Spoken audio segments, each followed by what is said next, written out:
নমস্কার, আমি আশিস কণা কণাস ফুড ডায়েরি থেকে বলছি। আজকে আমি করে দেখাবো পমফ্রেট মাছের ঝাল।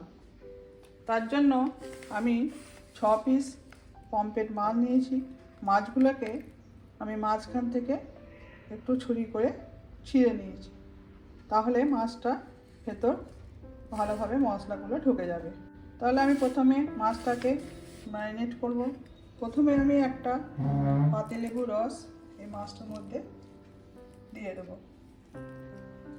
লেবু রস সামান্য মাখলে মাছের মধ্যে আঁশটানি গন্ধটা থাকে না। তারপর আমি নুন দেবো, নুন হলুদ, মানে মোটামুটি আমরা যেভাবে মাছের নুন হলুদ দিই সেভাবে মাছটা নুন হলুদ দিয়ে ম্যারিনেট করে কিছুক্ষণ রেখে দেবো।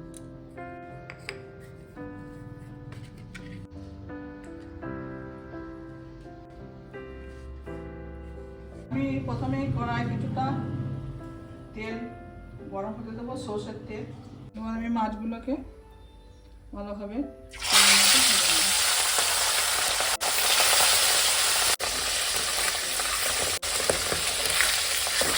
মাছগুলো আমি ভেজে নিয়েছি। এবার আমি মাছগুলোকে একে একে ছেড়ে দেবো।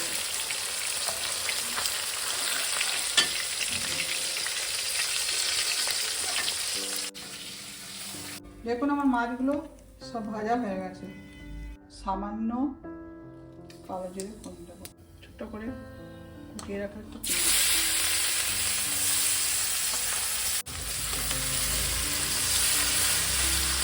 পরিমাণ মতো লবণ দেবো, হলুদ দেবো,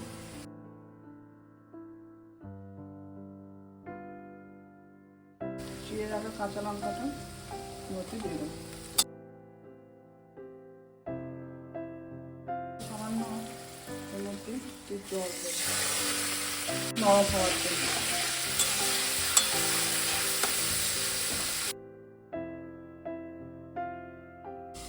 দু টেবিল চামচের মতো সর্ষে বেটে রেখেছিলাম, সেটা একটু জলের মধ্যে দেব।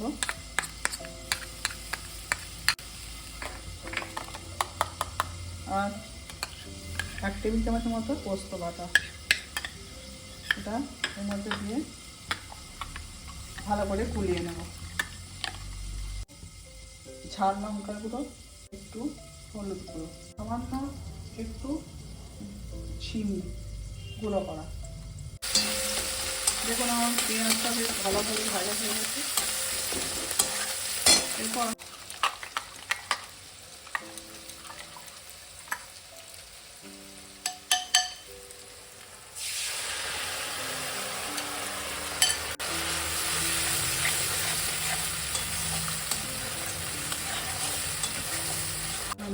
পরিমাণ মতো জল, আমি জলটা দিয়ে দেবো।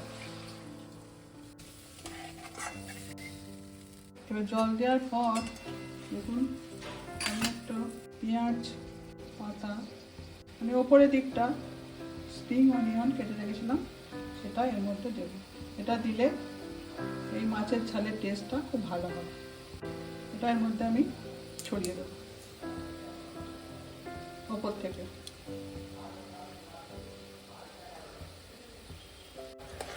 এবার নাড়িয়ে নিয়ে গ্রেভিটা হয়ে এসছে। এবার এর মধ্যে আমি মাছগুলো একে একে দিয়ে দেবো।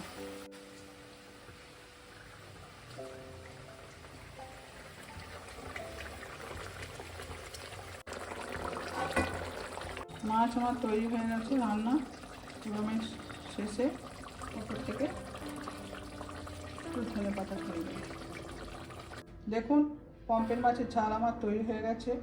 আপনারা বাড়িতে একবার বানিয়ে দেখবেন। আশা করি আপনাদের ভালো লাগবে।